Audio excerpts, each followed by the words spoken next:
Thank you for continuing with me on this journey today, the journey into, through, and with resilience.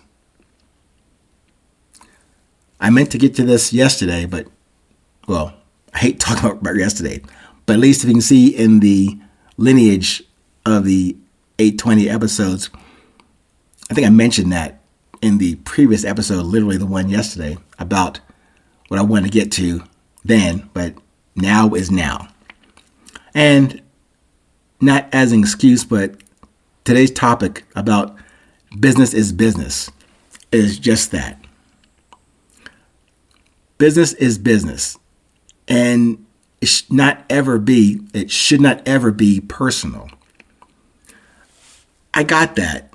And I've heard it many times, I think even in different movies. I got that. And it makes sense on paper and definitely for marketing purposes. I have no disputes there.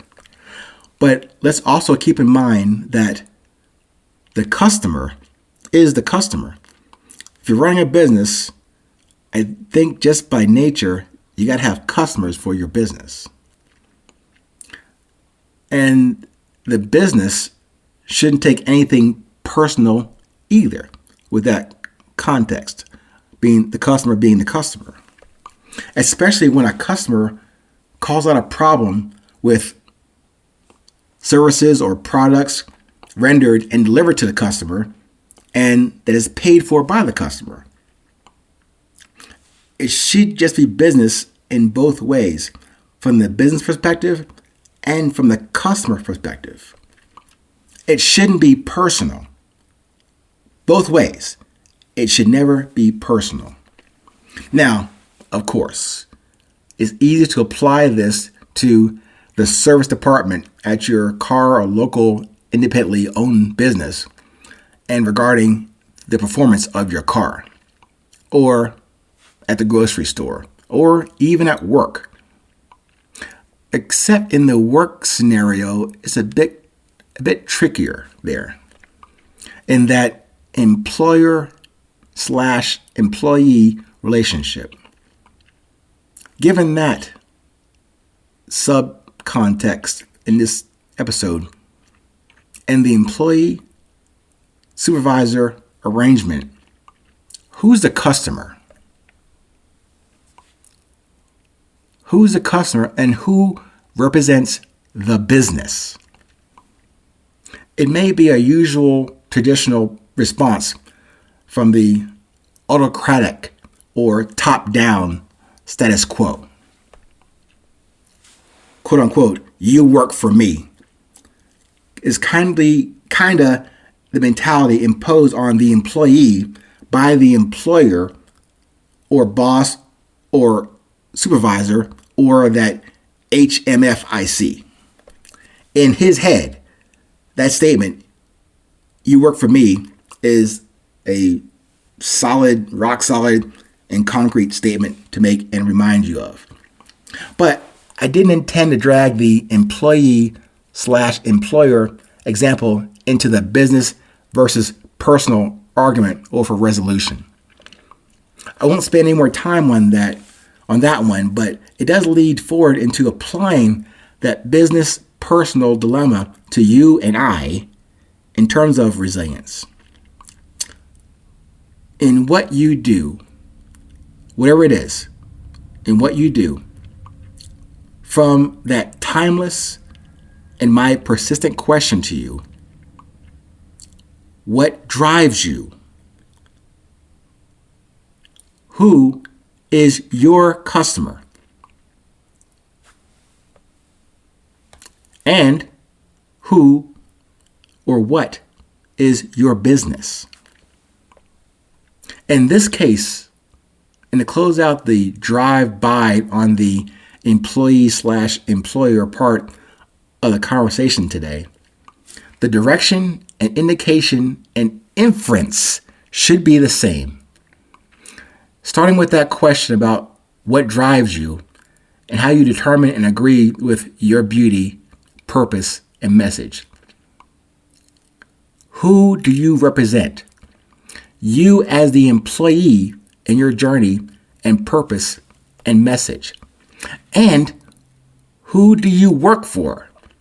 Who is the ultimate employer of you?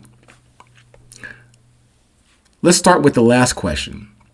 I would hope that the answer to that last question would be the creator who brought you here, who birthed and breathed you into existence, who insisted and insists that you remain here to deliver on your purpose and message and fate.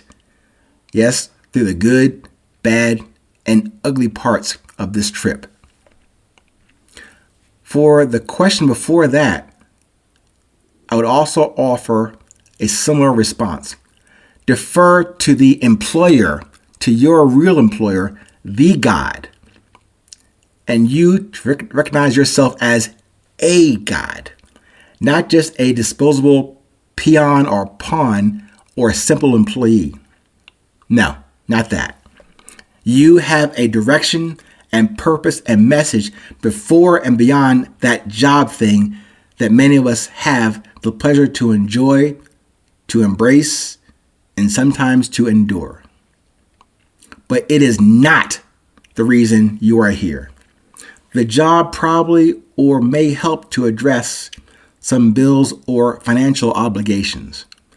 But if you didn't have said job, you would have to make the adjustments to cut back on consumption and spending on stuff that you really only want.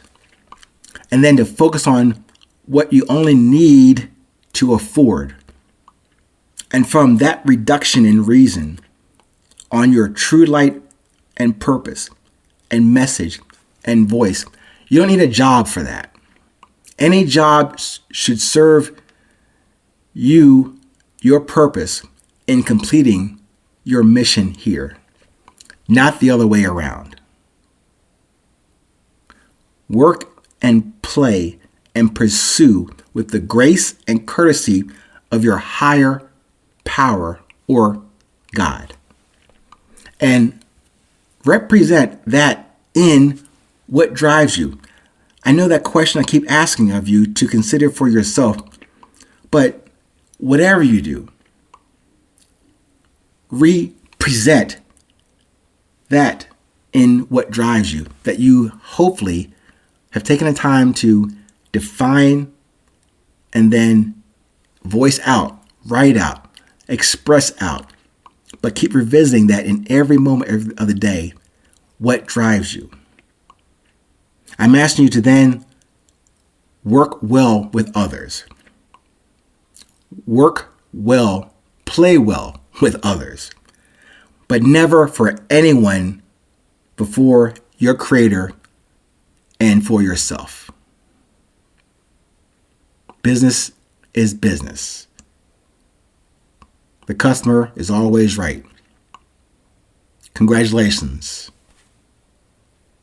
You have both of those sides of the coin and those conditions covered. Stay present. Stay current. No matter where you are in this world, please remember, it is always 8:20.